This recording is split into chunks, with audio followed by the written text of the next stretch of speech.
Me resulta un poco difícil decir cuál va a ser el tema de este seminario, porque es demasiado fundamental como para ponerle un título. Voy a hablar de lo que hay. Ahora bien, lo primero que tenemos que hacer es situarnos con algo de contexto sobre las ideas básicas que, como occidentales que vivimos hoy en los Estados Unidos, influyen en nuestro sentido común cotidiano, en nuestras nociones fundamentales sobre de qué se trata la vida. Y estas ideas tienen orígenes históricos que nos influyen mucho más de lo que la mayoría de las personas se da cuenta. Ideas sobre el mundo que están incorporadas en la naturaleza misma del lenguaje que usamos, en nuestras ideas sobre la lógica y sobre lo que tiene sentido. Y a estas ideas básicas, yo las llamo un mito, pero no uso la palabra mito para referirme simplemente a algo falso, sino en un sentido más profundo y poderoso. Un mito es una imagen en términos de la cual tratamos de entender el mundo. Por ejemplo, un mito, en cierto modo, es una metáfora. Si querés explicarle la electricidad a alguien que no sabe nada del tema, le decís, bueno, hablemos de una corriente eléctrica. Ahora, la palabra corriente se toma prestada de los ríos, viene de la hidráulica, y entonces explicás la electricidad en términos del agua. Ahora bien, la electricidad no es agua. En realidad, se comporta de una manera distinta. Pero hay ciertos aspectos en los que el comportamiento del agua se parece al de la electricidad, y por eso la explicamos así. O si sos astrónomo y querés explicarle a la gente lo que querés decir con un universo en expansión y el espacio curvo, decís, bueno, es como si tuvieras un globo negro con puntos blancos que representan galaxias, y, al inflarlo uniformemente, todos esos puntos se alejan entre sí. Pero eso es una analogía. El universo real no es un globo con puntos blancos. Entonces, de la misma manera, usamos este tipo de imágenes para tratar de entender el mundo. Y actualmente, vivimos bajo la influencia de dos imágenes muy poderosas, que, en el estado actual del conocimiento científico, son inadecuadas. Y uno de los grandes problemas que enfrentamos hoy es encontrar una imagen del mundo que sea adecuada y satisfactoria. Bueno, de eso voy a hablar, y voy a ir un poco más allá. No solo qué imagen del mundo podemos tener, sino cómo podemos alinear nuestras sensaciones y emociones con la imagen más razonable del mundo que podamos concebir. Bien, ahora, las dos imágenes bajo las cuales hemos estado funcionando durante 2000 años, o incluso más, son lo que yo llamaría dos modelos del universo. El primero se llama el modelo cerámico, y el segundo, el modelo completamente automático. El modelo cerámico del universo se basa en el libro del Génesis, de donde el judaísmo, el islam y el cristianismo derivan su visión básica del mundo. Y la imagen del mundo en el Génesis es que el mundo es un artefacto. Está hecho como un alfarero toma arcilla y hace vasijas, o como un carpintero toma madera y hace mesas y sillas. No olvidemos que Jesús es hijo de un carpintero, y también hijo de Dios, así que la imagen de Dios y del mundo se basa en la idea de Dios como un técnico, alfarero, carpintero, arquitecto, que tiene en mente un plan y que fabrica el universo de acuerdo a ese plan. Así que, en el centro de esta imagen del mundo, está la noción de que el mundo consiste en materia. Materia primordial, sustancia, cosa, como las vasijas están hechas de arcilla. Ahora bien, la arcilla por sí sola no tiene inteligencia. La arcilla no se convierte en vasija por sí misma, aunque un buen alfarero podría pensar lo contrario, porque si sos un alfarero realmente talentoso, no impones tu voluntad sobre la arcilla. Le preguntas a cada trozo de arcilla, ¿qué quieres ser? Y lo ayudas a lograrlo. Entonces te volvés un genio.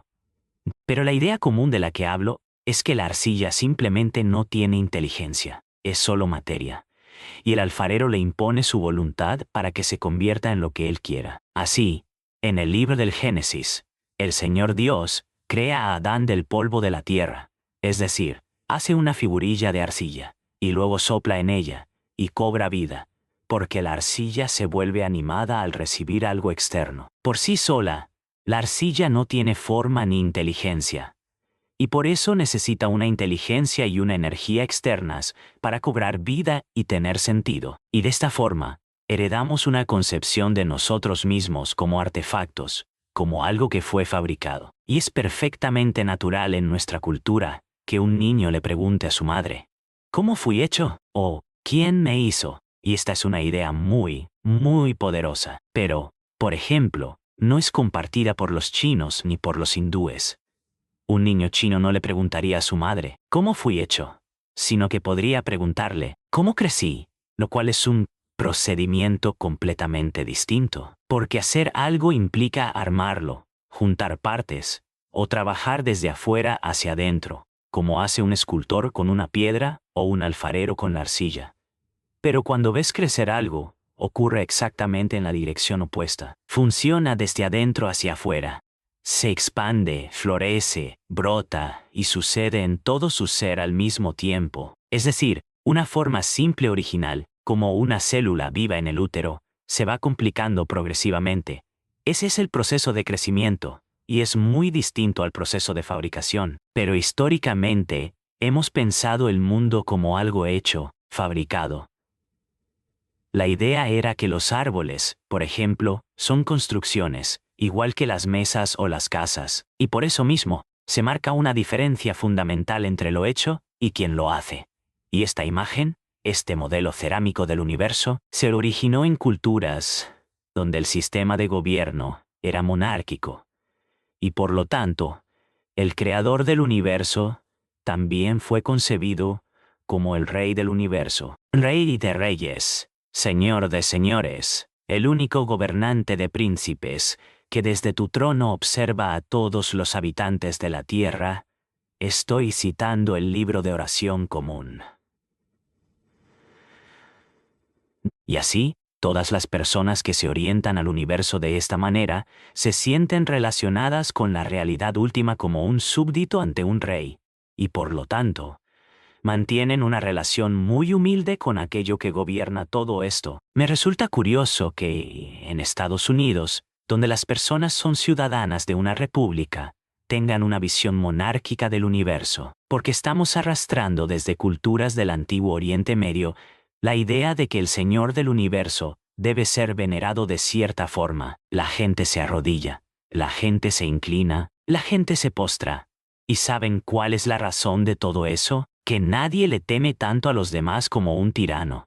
Se sienta con la espalda contra la pared y con sus guardias a ambos lados, y te hace entrar con la cara hacia el suelo, porque así no podés usar armas. Cuando entras en su presencia, no te parás frente a él, porque podrías atacar, y él tiene motivos para temer eso, porque gobierna a todos, y el que gobierna a todos es el mayor delincuente del grupo. Porque es el que tuvo éxito en el crimen, los demás fueron apartados, porque los criminales, los que encerramos en la cárcel, son simplemente los que no lo lograron. Así que, naturalmente, el verdadero jefe se sienta con la espalda contra la pared y sus secuaces a los lados, y entonces, cuando diseñas una iglesia, ¿cómo se ve? Una iglesia católica, con el altar como solía ser.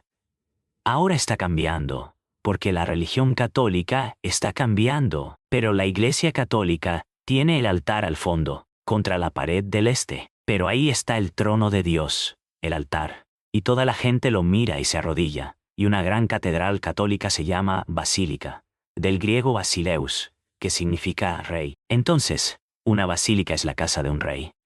Y el ritual de la Iglesia Católica se basa en los rituales de la corte de Bizancio. Una iglesia protestante es un poco distinta, pero básicamente lo mismo.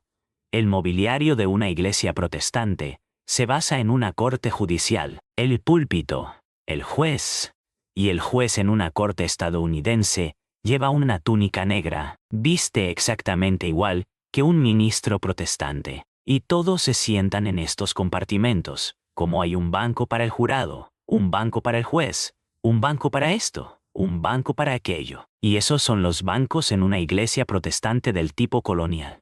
Así que ambos tipos de iglesia, que tienen una visión autocrática de la naturaleza del universo, se decoran, se construyen arquitectónicamente de acuerdo con imágenes políticas del universo. Uno es el rey, y el otro es el juez. Su señoría, no tiene sentido esto. En una corte, cuando tenés que dirigirte al juez como su señoría. Eso evita que las personas pierdan la paciencia o se vuelvan groseras durante el juicio. Tiene un sentido práctico, pero cuando querés aplicar esa imagen al universo mismo, a la naturaleza misma de la vida, eso tiene limitaciones. Por ejemplo, la idea de una diferencia entre materia y espíritu, esa idea ya no funciona.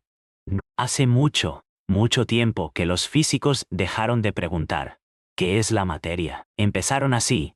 Querían saber cuál era la sustancia fundamental del mundo, y cuanto más se hacían esa pregunta, más se daban cuenta de que no podían responderla.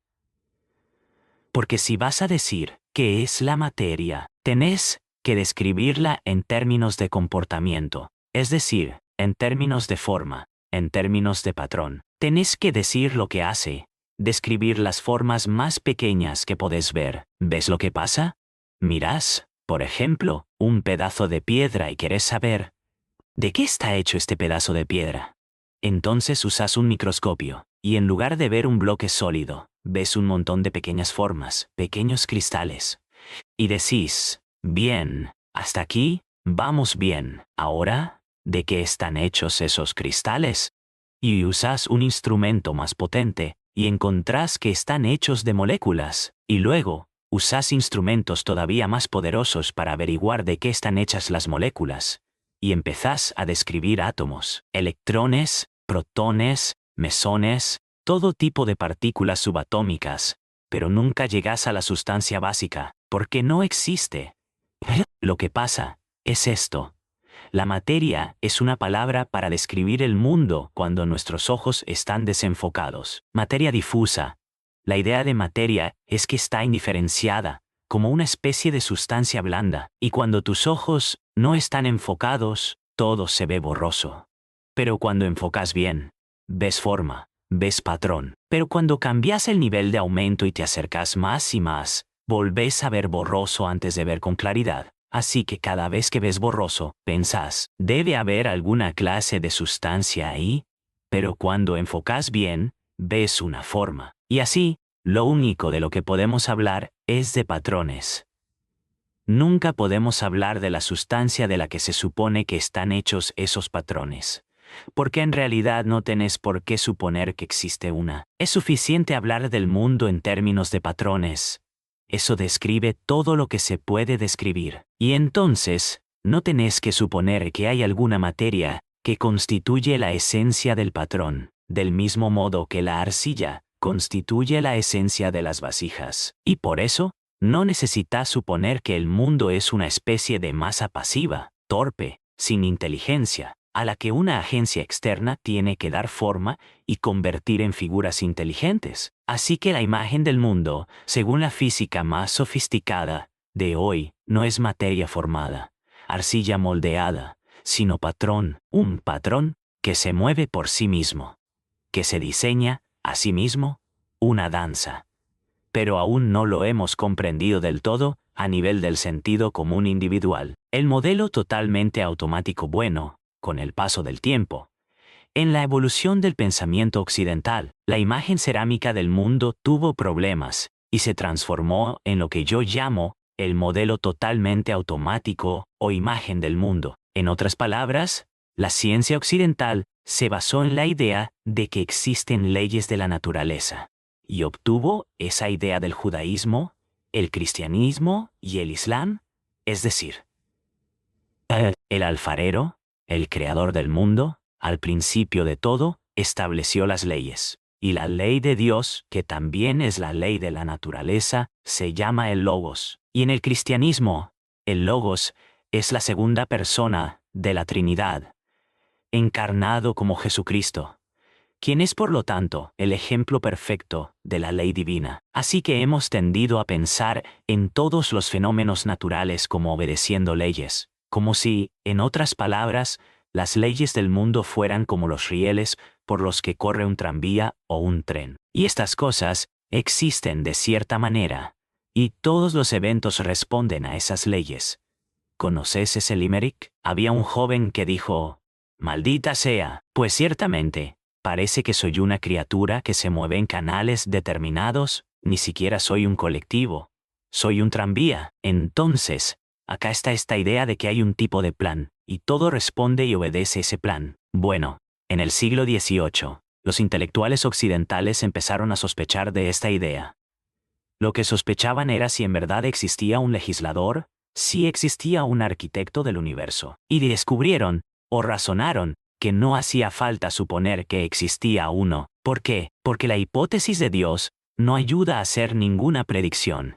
Es decir, pongámoslo así, si la tarea de la ciencia es hacer predicciones sobre lo que va a pasar, la ciencia es, esencialmente, profecía. Lo que va a pasar estudiando el comportamiento del pasado y describiéndolo cuidadosamente, podemos hacer predicciones sobre lo que pasará en el futuro. Ese es realmente todo el propósito de la ciencia. Y para hacer esto, y hacer predicciones exitosas, no necesitas a Dios como hipótesis, porque no hace ninguna diferencia si decís que todo está controlado por Dios, que todo está gobernado por Dios. Eso no cambia en nada tu predicción de lo que va a suceder, así que lo que hicieron fue simplemente dejar de lado esa hipótesis.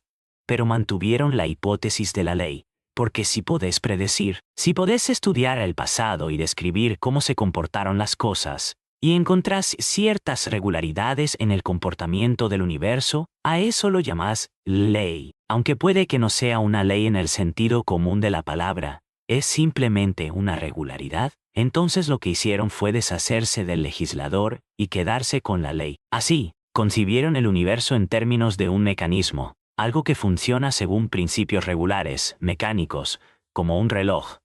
Toda la imagen del mundo de Newton se basa en el billar. Los átomos son bolas de billar, y se golpean unas a otras, y entonces tu comportamiento, el tuyo, el de cada individuo, se define como una disposición muy compleja de bolas de billar siendo golpeadas por todo lo demás. Entonces, detrás del modelo totalmente automático del universo, está la noción de que la realidad misma es, para usar el término favorito de los científicos del siglo XIX, energía ciega. En, digamos, la metafísica de Ernst Haeckel y T.A.K. Huxley, el mundo no es básicamente más que energía, una fuerza ciega, sin inteligencia. Y de forma paralela a esto, en la filosofía de Freud, la energía psicológica básica es la libido, que es un deseo ciego, y es solo una casualidad. Es solo resultado del puro azar, que de la exuberancia de esta energía hayan surgido personas con valores, con razón, con lenguajes, con culturas y con amor. Una simple casualidad. Como eso de que 1000 monos escribiendo en 1000 máquinas de escribir durante 1.000.000 de años, eventualmente escribirían la Enciclopedia Británica. Y claro, en el momento en que dejen de escribir la Enciclopedia Británica, volverán a escribir disparates. Y para que eso no ocurra, porque vos y yo somos una casualidad en este cosmos, y nos gusta nuestra forma de vida, nos gusta ser humanos. Si queremos conservarla, dicen estas personas, tenemos que luchar contra la naturaleza, porque nos devolverá al sinsentido en cuanto la dejemos actuar. Así que tenemos que imponer nuestra voluntad sobre este mundo, como si fuéramos algo completamente ajeno a él, desde afuera, y así surge una cultura basada en la idea de la guerra entre el hombre y la naturaleza. Hablamos de la conquista del espacio, la conquista del Everest, y los grandes símbolos de nuestra cultura son el cohete y la topadora. El cohete, ya sabes, compensación para el varón sexualmente inseguro. Entonces vamos a conquistar el espacio, pero ya estamos en el espacio. Bien lejos. Si a alguien le interesara ser sensible, y dejar que lo que está afuera en el espacio venga a vos, podría hacerlo. Si tus ojos son lo suficientemente claros, ayudados por telescopios, por la radioastronomía, por todos los instrumentos sensibles que podamos inventar, estamos tan lejos en el espacio como jamás llegaremos. Pero, ¿sabes? La sensibilidad no es algo muy valorado, especialmente en la cultura WASP de Estados Unidos. Definimos la hombría en términos de agresión, ¿ves? Porque no estamos muy seguros de si somos realmente hombres. Entonces montamos este gran espectáculo de ser duros, totalmente innecesario. Si tenés lo que hace falta, no necesitas montar ese espectáculo, y no necesitas someter a la naturaleza. ¿Por qué ser hostil con la naturaleza? Si al fin y al cabo, sos un síntoma de la naturaleza, vos, como ser humano, surgís de este universo físico exactamente de la misma manera que una manzana crece de un manzano. Entonces digamos que el árbol que da manzanas es un árbol que manzanea usando manzana como verbo. Y un mundo en el que aparecen seres humanos es un mundo que humaniza. Así que la existencia de personas es un síntoma del tipo de universo en el que vivimos, así como las manchas en la piel son un síntoma de la varicela, así como el pelo en la cabeza es un síntoma de lo que pasa en el organismo. Pero nos han educado, a causa de nuestros dos grandes mitos, el cerámico y el totalmente automático, a no sentir que pertenecemos al mundo. Y eso se refleja en nuestra forma de hablar. Decimos, vine a este mundo. No es así, saliste de él. Decimos, hay que enfrentar los hechos. Hablamos de encuentros con la realidad como si fuera un choque frontal entre agencias completamente ajenas. Y la persona promedio tiene la sensación de que es un yo que existe dentro de una bolsa de piel, el centro de la conciencia que mira hacia afuera a esta cosa, y se pregunta, ¿qué demonios me va a hacer esto? Veo que te reconozco. Te pareces un poco a mí. Me he visto en el espejo, y vos pareces una persona. Así que tal vez seas inteligente, tal vez también podés amar, y tal vez estés bien. Algunos de ustedes lo están, si tienen el color de piel correcto, o la religión adecuada, o lo que sea, están bien. Pero toda esa gente en Asia, en África, puede que no sean realmente personas. Cuando uno quiere destruir a alguien, siempre lo define como un no persona. Entonces, tenemos esta hostilidad hacia el mundo exterior por culpa de la superstición, el mito, la teoría absolutamente infundada de que uno existe solamente dentro de la piel. Ahora, quiero proponer otra idea completamente distinta. Algunos astrónomos sostienen dos grandes teorías sobre el origen del universo. Una se llama la teoría de la explosión, y la otra se llama la teoría del estado estacionario. Los del estado estacionario dicen que nunca hubo un momento en que el mundo comenzó. Siempre se está expandiendo. Sí, pero como resultado del hidrógeno libre en el espacio, ese hidrógeno se condensa y forma nuevas galaxias. Pero los otros dicen que hubo una explosión primordial, un enorme estallido, hace millones o miles de millones de años, que lanzó todas las galaxias al espacio. Bueno, aceptemos eso por un momento y digamos que así fue. Es como si tomaras una botella de tinta y la lanzaras contra una pared. ¡Pum! Y mientras se va alejando hacia los bordes, las gotitas son más finas y forman patrones más complejos, ¿ves? Entonces, de la misma manera, hubo un Big Bang al principio de todo, y se expandió, y vos y yo, sentados acá en esta habitación como seres humanos complejos, estamos muy lejos en el borde de esa expansión.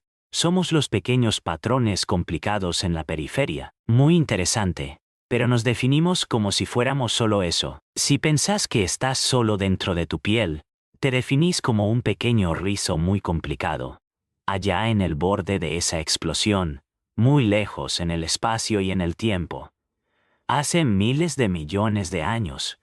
Fuiste un Big Bang, pero ahora sos un ser humano complejo.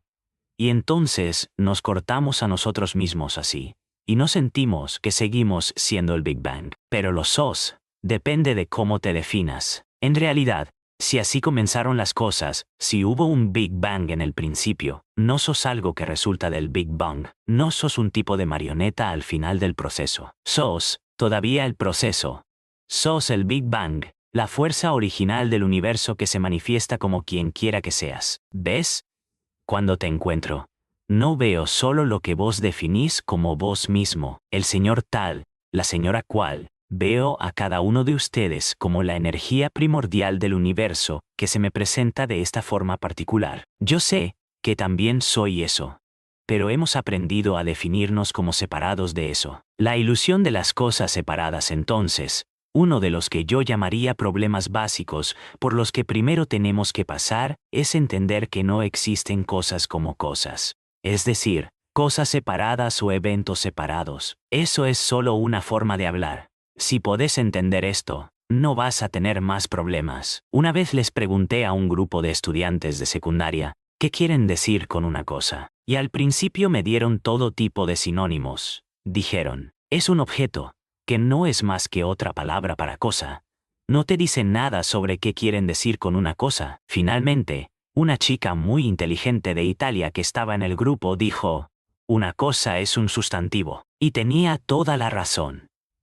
Un sustantivo no es parte de la naturaleza, es parte del lenguaje. No hay sustantivos en el mundo físico, tampoco hay cosas separadas en el mundo físico. ¿Ves? El mundo físico es ondulante, es algo así. Tal vez eso sea una nube, pero las nubes, las montañas, los árboles, las personas, todos son ondulantes, y solo cuando los seres humanos se ponen a trabajar con las cosas, construyen edificios con líneas rectas e intentan convencer de que el mundo no es realmente ondulante. Pero acá estamos, sentados en una habitación construida con líneas rectas, y sin embargo, cada uno de nosotros es tan ondulante como se pueda hacer. Ahora bien, cuando querés controlar algo que se ondula, es bastante difícil, ¿no? Intentás agarrar un pez con las manos, y el pez se escapa porque se mueve, se retuerce. Usás una red. Y así, la red es lo básico que tenemos para agarrar el mundo ondulante. Entonces, si querés capturar esta ondulación, tenés que ponerle una red encima. ¿Ves? ¿Y qué pasa entonces? Una red es algo regular, y puedo numerar los huecos de la red, tantos hacia arriba, tantos hacia los lados. Y si puedo numerar esos huecos, puedo contar exactamente dónde está cada ondulación en términos de los huecos de esa red. Y ese es el comienzo del cálculo, el arte de medir el mundo. Pero para poder hacer eso, tengo que dividir la ondulación en pedacitos. Tengo que llamar a este pedazo algo específico. Y este es el siguiente pedazo de la ondulación. Y este otro es el siguiente. Y así. Y esos pedazos son cosas o eventos. Pedazos de la ondulación que marco para poder hablar de la ondulación, para poder medirla y por lo tanto controlarla. Pero en la naturaleza, de hecho, en el mundo físico, la ondulación no está dividida en partes. Es como, no sacás un pollo trozado del huevo, pero tenés que cortarlo para poder comerlo. Le das un mordisco, pero no viene mordido. Entonces, el mundo no viene cosificado, no viene ya inventado. Vos y yo somos tan continuos con el universo físico como una ola lo es con el océano. El océano genera olas, y el universo genera personas. Y como una ola, yo te saludo y te digo, ¡vos! El mundo te está saludando, a vos, a mí, con vos, y está diciendo, ¡hola! Estoy acá, pero somos conciencia. La forma en que sentimos y percibimos nuestra existencia está basada en un mito, el mito de que fuimos hechos, de que somos partes, de que somos cosas. Nuestra conciencia ha sido influenciada de tal forma que no sentimos que sentimos. Hemos sido hipnotizados, literalmente hipnotizados, por la convención social para sentir y percibir que existimos solo dentro de nuestra piel, que no somos el Big Bang original, sino algo que ocurrió como resultado final. Y por eso estamos aterrados, porque mi ola va a desaparecer, y me voy a morir. Y eso sería espantoso. Hoy tenemos una mitología, que como decía el padre Maskell, no somos más que algo que ocurre entre la sala de partos y el crematorio. Eso es todo. Y por eso todo el mundo se siente triste y miserable. ¿Sabes? Eso es lo que realmente cree la gente hoy. Podés ir a la iglesia, podés decir que crees en esto, en aquello y en lo otro, pero no es cierto. Ni siquiera los testigos de Jehová, que son los más fundamentalistas de los fundamentalistas, creen de verdad. Son amables cuando vienen y te golpean la puerta. Pero si realmente creyeran en el cristianismo, estarían gritando en las calles, pero nadie lo hace. Estarían comprando páginas enteras en los diarios todos los días. Tendrías los programas de televisión más aterradores. Las iglesias estarían completamente fuera de sí si realmente creyeran lo que enseñan. Pero no lo creen, lo esperan. Piensan que deberían creerlo. Creen que deberían creer, pero no lo creen. Porque lo que realmente creemos es el modelo completamente automático. Y ese es nuestro sentido común más básico y plausible. Sos un accidente. Sos un evento separado. y corres desde la sala de partos hasta el crematorio, y eso es todo, bebé. Eso es todo. Entonces, ¿por qué alguien pensaría así? No hay ninguna razón, ni siquiera es científico, es solo un mito. Y fue inventado por personas que querían sentirse de cierta forma, querían jugar cierto juego. ¿Ves? El juego de ser engendrados por Dios se volvió incómodo. La idea de Dios como alfarero, como arquitecto del universo, es buena, te hace sentir que la vida, después de todo, importa. Hay alguien que se preocupa, tiene sentido, tiene dirección. Y vos sos valioso a los ojos del Padre. Pero después de un tiempo, eso se vuelve incómodo. Te das cuenta de que todo lo que haces está siendo observado por Dios. Él conoce tus pensamientos y sentimientos más íntimos. Y en algún momento decís, deja de molestarme.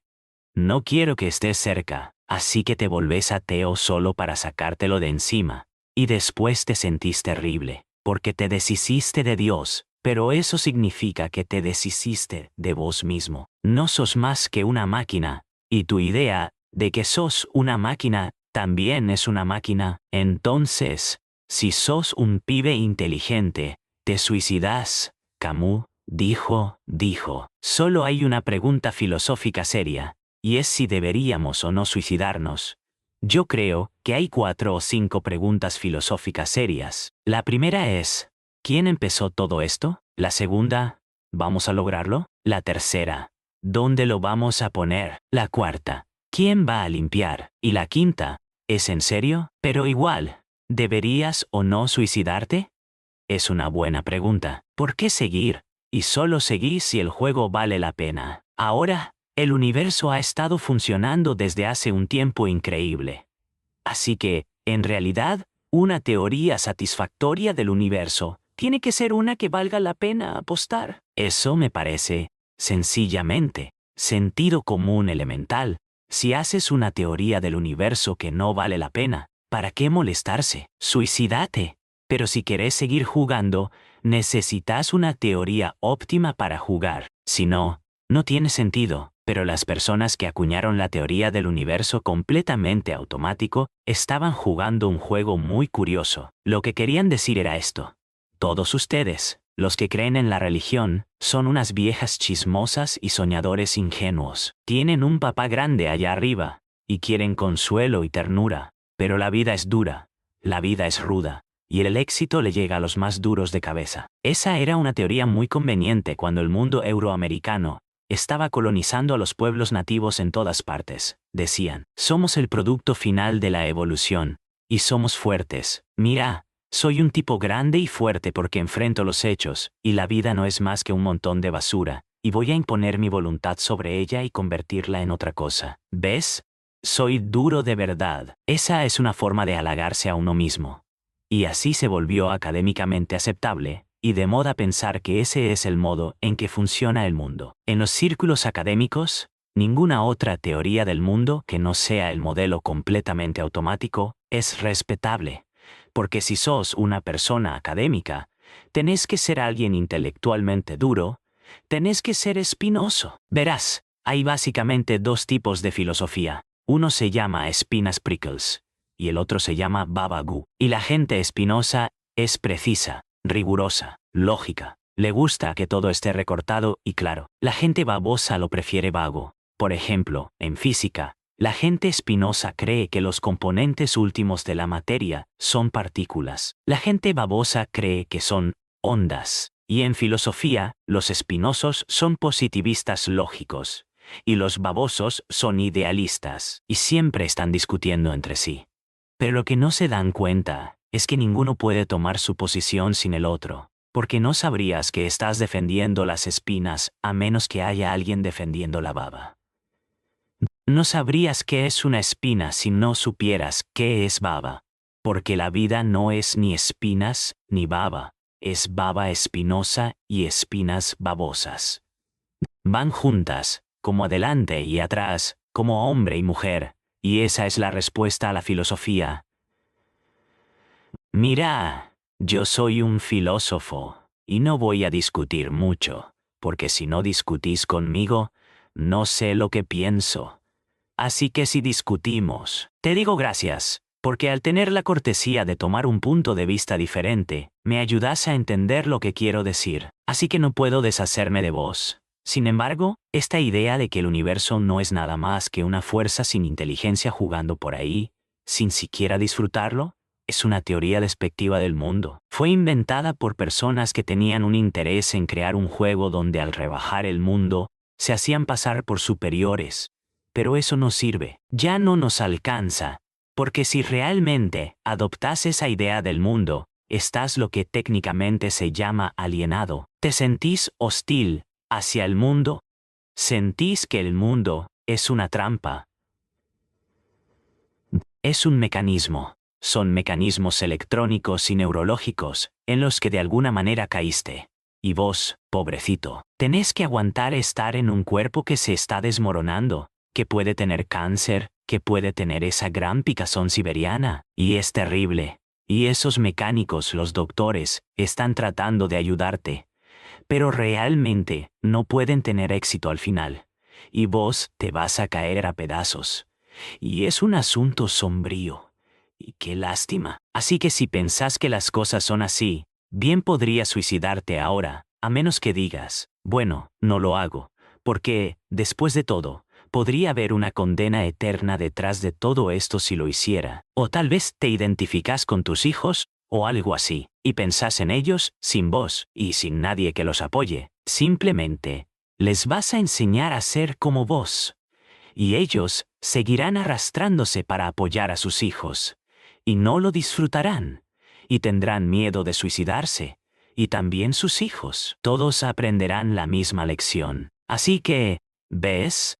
Todo lo que estoy tratando de decir es que el sentido común básico sobre la naturaleza del mundo, que está influyendo en la mayoría de la gente hoy en día en Estados Unidos, el modelo completamente automático, es simplemente un mito. Si querés decir que la idea de Dios Padre con su barba blanca, en el trono dorado, es un mito en el mal sentido de la palabra, mito, entonces este otro también lo es. Es igual de falso, y tiene el mismo escaso sustento como para considerarse el verdadero estado de las cosas. Veamos, aclaremos esto. Si existe algo como la inteligencia, el amor y la belleza, bueno, lo encontraste en otras personas. En otras palabras, existe en nosotros como seres humanos. Y como dije antes, si está en nosotros, es sintomático del orden de las cosas. Somos tan sintomáticos del orden de las cosas como las manzanas lo son del manzano. La Tierra es geológica, sí,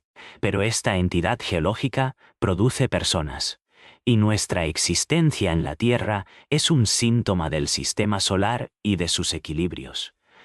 Tanto como el sistema solar a su vez es un síntoma de nuestra galaxia. Y nuestra galaxia, a su vez, es un síntoma de todo el conjunto de galaxias. Solo Dios sabe en qué resulta eso. Pero ves, cuando como científico describís el comportamiento de un organismo vivo, intentás decir qué hace una persona. Es la única forma en que podés describir qué es una persona, describiendo lo que hace. Y entonces, te das cuenta de que al hacer esta descripción, no podés limitarte a lo que pasa dentro de la piel. En otras palabras, no podés hablar de una persona caminando a menos que empieces a describir el suelo. Porque cuando camino, no estoy moviendo las piernas en el vacío, me muevo en relación con un espacio. Así que para describir lo que hago al caminar, tengo que describir el espacio. Tengo que describir el territorio. Entonces, al describir que estoy hablando en este momento, no puedo describir esto como una cosa en sí misma, porque te estoy hablando a vos. Y entonces, lo que hago en este momento no está completamente descrito a menos que también se describa que vos estás acá. Así que si eso es necesario, sí, en otras palabras, para describir mi comportamiento, tengo que describir tu comportamiento y el comportamiento del entorno. Significa que en realidad tenemos un solo sistema de comportamiento, que lo que yo soy incluye lo que vos sos. No sé quién soy a menos que sepa quién sos vos, y vos no sabés quién sos a menos que sepas quién soy yo. Como dijo un sabio rabino, si yo soy yo, porque vos sos vos, y vos sos vos, porque yo soy yo, entonces yo no soy yo, y vos no sos vos. En otras palabras, no estamos separados. Nos definimos mutuamente.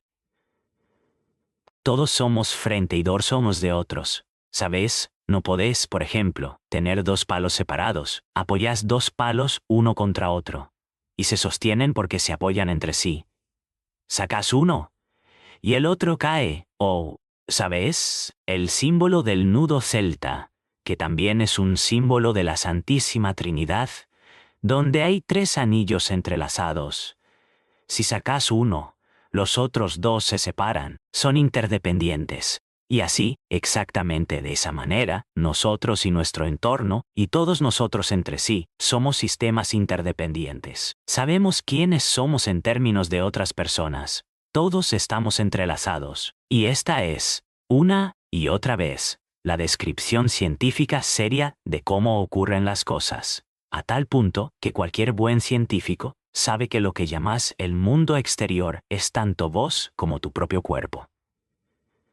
Tu piel no te separa del mundo, es un puente a través del cual el mundo externo fluye hacia vos y vos fluís hacia él. Por ejemplo, como un remolino en el agua, podés decir que, porque tenés una piel, tenés una forma definida, un contorno definido.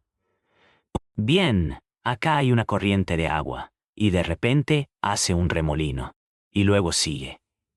El remolino tiene una forma definida, pero no hay agua que se quede fija en él.